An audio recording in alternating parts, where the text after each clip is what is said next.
All right, everybody. Hello and welcome to Best Friends with Benefits. I am Noni. I'm Kristen. And we're really excited about today's episode. As we always say, Kristen has been championing this woman for so long to have her on. As we know, Kristen has been talking a lot about her journey and her self discovery, and not drinking is one of those things. And she's celebrating a year of Almost not drinking, on almost a Halloween. year on Halloween. So today we're going to be talking to sobriety coach Emily Colleen about all of the benefits of living a sober girl life. Everybody, welcome Emily Colleen. Hello. Yay! Thanks for having me on today. Absolutely. And we're really kind of excited to talk about the benefits of living a sober life. If you can talk a little bit about how you started this journey, how long you've been sober. I would love to. So I've been sober this time around a little over 2.5 years, but I've been on the sobriety journey for 15 years. So I was a problem drinker from the get-go. My first time drinking in middle school, I blacked out. And I continued to drink through high school and college, and it was definitely a problem. I went to my first AA meeting when I was 19, but I was definitely not ready to get sober at that point, but started dabbling into it. And so, yeah, it was a journey of 15 years of choosing sobriety, then going back out to party, choosing sobriety, and then going back out to party. And then finally it clicked. I think this time it's sticking, and I have over 2.5 years of sobriety. So it's been a journey to get here, but I'm so grateful that I'm here.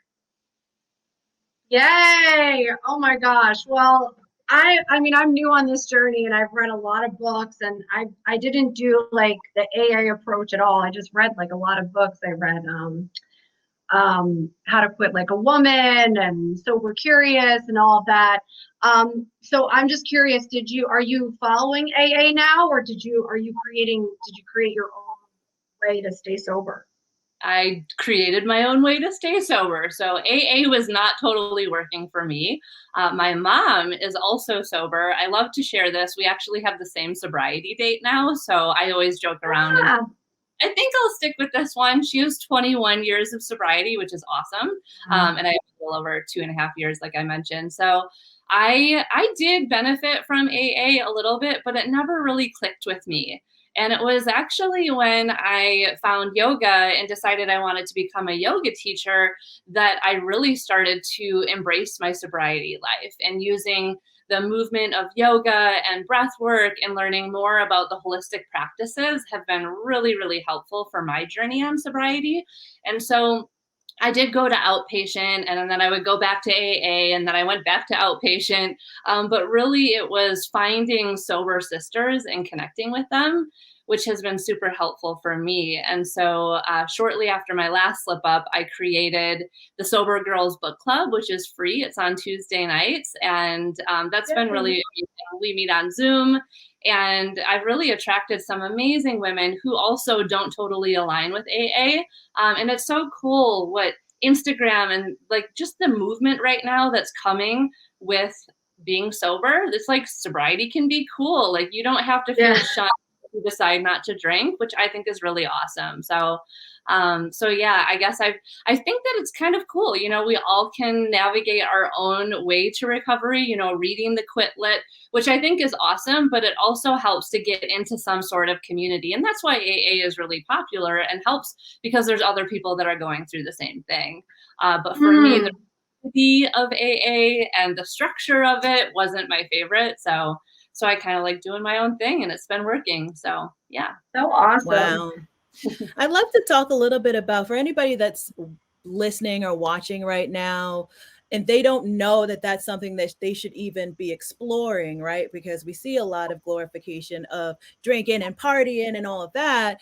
But when does it cross that line to I'm a social drinker to I'm actually using drinking to cope? Like, what are those warning signs that someone should actually be considering this? Absolutely. Well, I feel like we each get to make that decision for ourselves. And I think that many of us know that it's becoming a problem. One of the telltale signs is if you can't go out and have just 2 glasses of wine, if you have to have that third and that fourth, then that's a problem.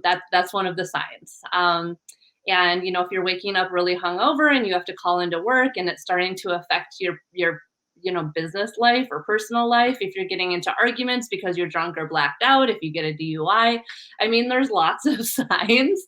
And there's different, you could be like a little bit of a problem drinker, or you could be a major raging alcoholic. And the thing is that you can't always tell from the outside. So a lot of times, people will have a major drinking problem, but on the outside, they look like they're holding it all together.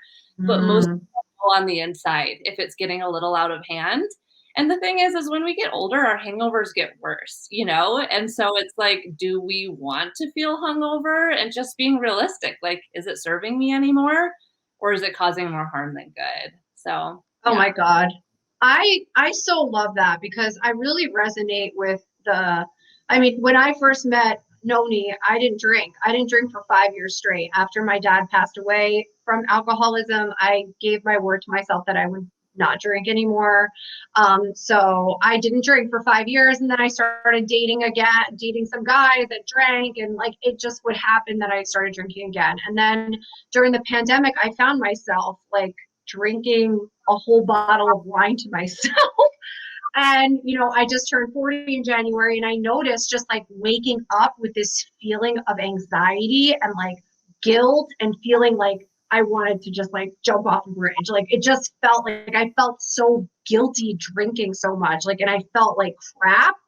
And then that's when I was like, I knew I had to stop because it was more so just like that feeling of like dread and like anxiety. And then when I was reading in all those books, it was saying like how alcohol is a downer. So it does make you feel like anxiety or depression or all of those things. Like you get that high for like an hour or something, and then it just goes away. And it makes you feel like crap.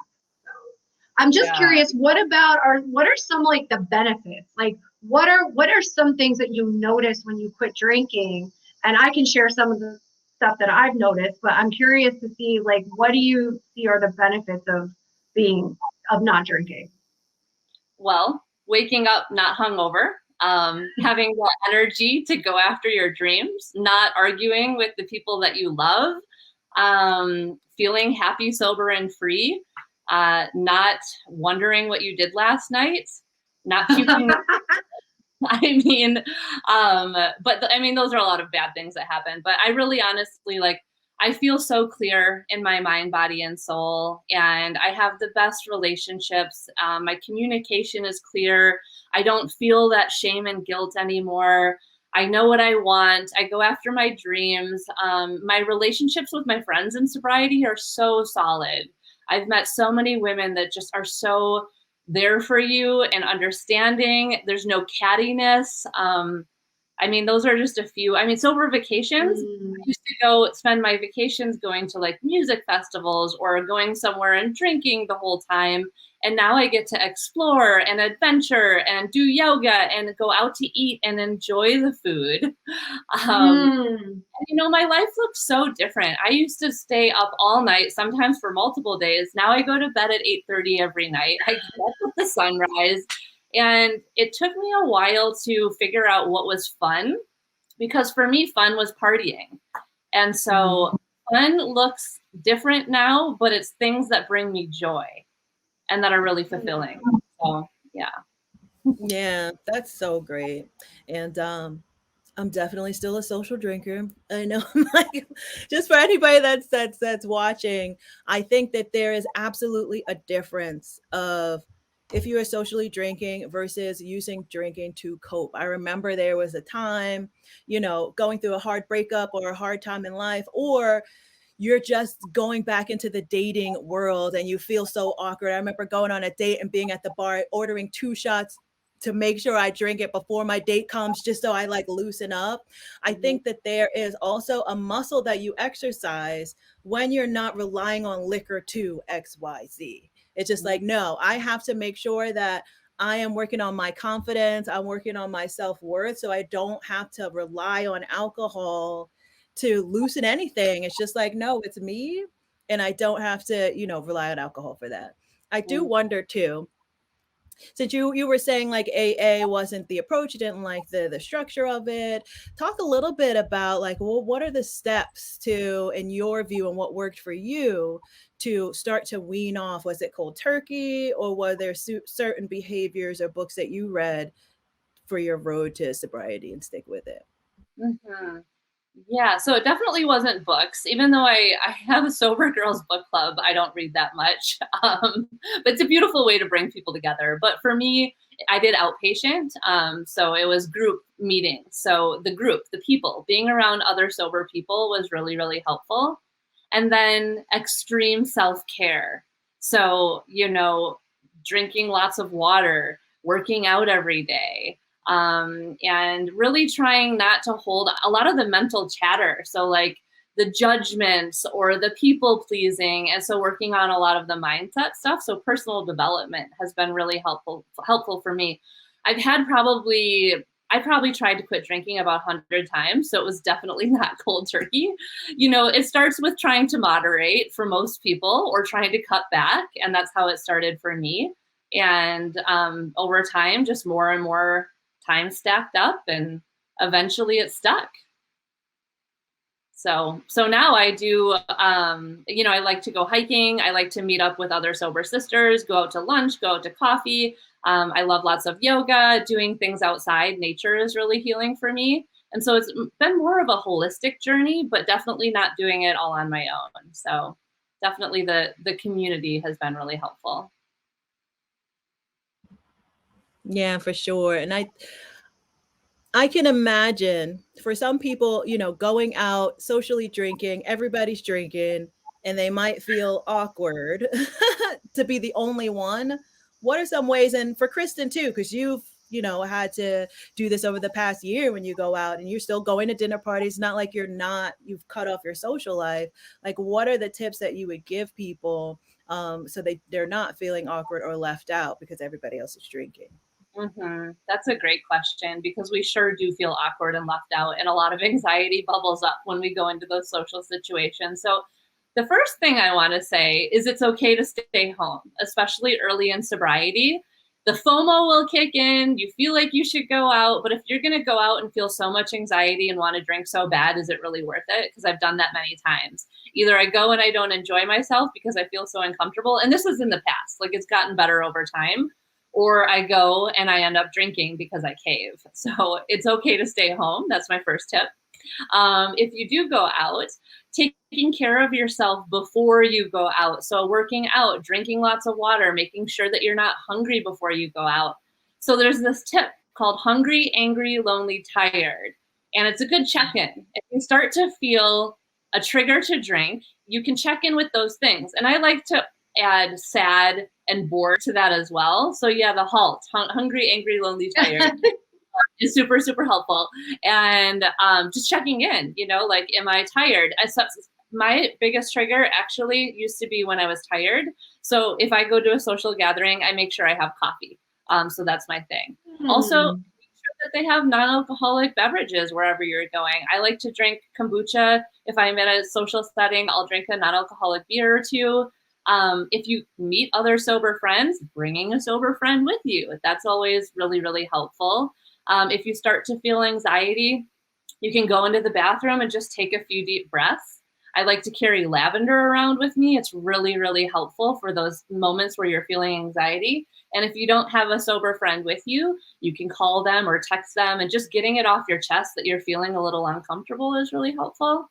So those are a few tips. Also, knowing that you don't have to stay until 3 a.m. If you're not drinking, most likely you won't want to stay until the last person drops. So knowing that you can just go and socialize for an hour or two and then go home. So yeah, I've got a lot of tips because I've tried. This is so good.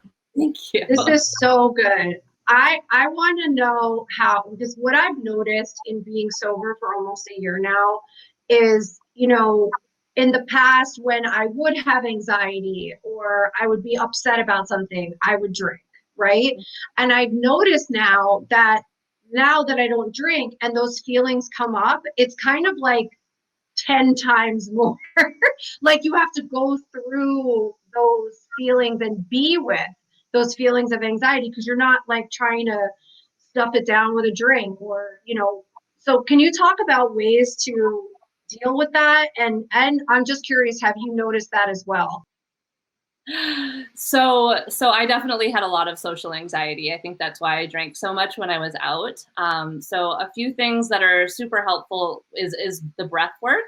And also the more that you do it, it gets easier. And then eventually, hopefully the desire to drink goes away and you start to feel more comfortable in those situations. But I've got a couple mantra meditations that I like to use that are really short. Just like breathing with a few words of affirmation can be really helpful. So that's the main one. And just continuing to try those situations, and it gets better each time you do it and you go out and you're like, yeah, I didn't drink, and you wake up not feeling hungover. It's really rewarding. So I guess just with practice, it starts to get a little bit easier too. Really good. I do wonder for anybody that's listening and they're like, oh, it's not necessarily my story, but I do have a friend that is, they're off the deep end. And I feel like, they're using alcohol to cope. Is that even a friend's place to bring that up? Or if you feel like you really should bring that up, how is that? What would be your suggestion to even broach the topic with them? Yeah. So I knew you were going to ask this question, and it's not really our position. It's not Yeah. really our position to say something to them. So for me, I'm sober, so my friends know if they have an issue, they can come to me for support. But if you are someone who's a normal drinker and you have a friend who is obviously going off the deep end a little bit, you could make a little bit of a suggestion and let them know, like, hey, I saw this really cool thing online. This, like, have you ever thought about cutting back? Or do you remember what you did last night? Like, just holding space in a compassionate way is something that I would recommend for that. Oh, that was really great, like, holding the space, so it doesn't feel necessarily judgmental because we know, that that wouldn't be received well, but just really holding the space and being compassionate, I feel like is a great tip. Yeah, that's so great. And then how do you deal with people that are like, why are you not drinking? Like, that's not fun, la la la. Like, because I definitely have friends that still are like, are you done being sober yet? Like, are you gonna have a drink with us? Like, how do you handle that? I mean, I come up with a phrase now where I'm just like, I'm much better not drinking. Like, I did some really stupid things drunk, and I'm just a better person without the alcohol. And then they kind of understand. But I'm just curious, how do you handle those situations? Yeah, so dealing with friends that are questioning your sobriety or your choice not to drink can be really, really difficult, because I think part of it actually can be them looking at themselves and feeling a little bit guilty about Mm. their own drinking. So just really taking a stand for yourself and letting them know why you're doing this and letting them know like what you were feeling and the reasons that you're choosing this. And if you have a friend that doesn't respect that, then there's a problem. And then maybe it's time to find some new friends. But it's not easy, and it does seem to come up. I notice it with a lot of my sobriety clients, especially if they're just starting out in sobriety, most of their friends probably drink. And so it can feel a little bit uncomfortable, but the friends that are really true will understand. And something that I like to recommend is if you have friends that you party with all the time and you still want them to be your friends, you can do other things like go to a farmer's market, go to yoga, go on a hike, go out to lunch, do some of those other things can be really helpful. And just kind of, still be friends with them, but maybe not go out and party. Or eventually, some people are still able to go out and party and not drink. So we each get to figure that out for ourselves. Oh, I love that. So So many good. great tips. I can't imagine all the gems that you drop on a daily basis. Why don't you tell people how they can follow you, where they can find you?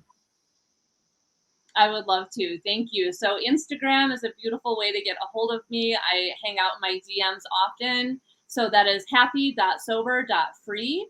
And as I mentioned, we have the Sober Girls Book Club. And a term that I haven't mentioned yet is sober curious. So even if you're sober curious and you're thinking, hey, maybe I want to cut back, or maybe I want to try this out for 30 days or a week or whatever, you can always just bop into Sober Girls Book Club, even if you haven't read the book, and just come to our meeting and check us out. It's free. So those are the two main ways to get a hold of me. Of course, I have a website and all of that, but come find me on Instagram first, and I'd love to connect. Thank you for asking. I love to share. Amazing. Thank you so much. Thank you, Emily, so Thanks. much for joining. So many gems on that show. And yes, absolutely. If you guys want to follow her, please do. And thank you so much for listening to this special episode of Best Friends with Benefits.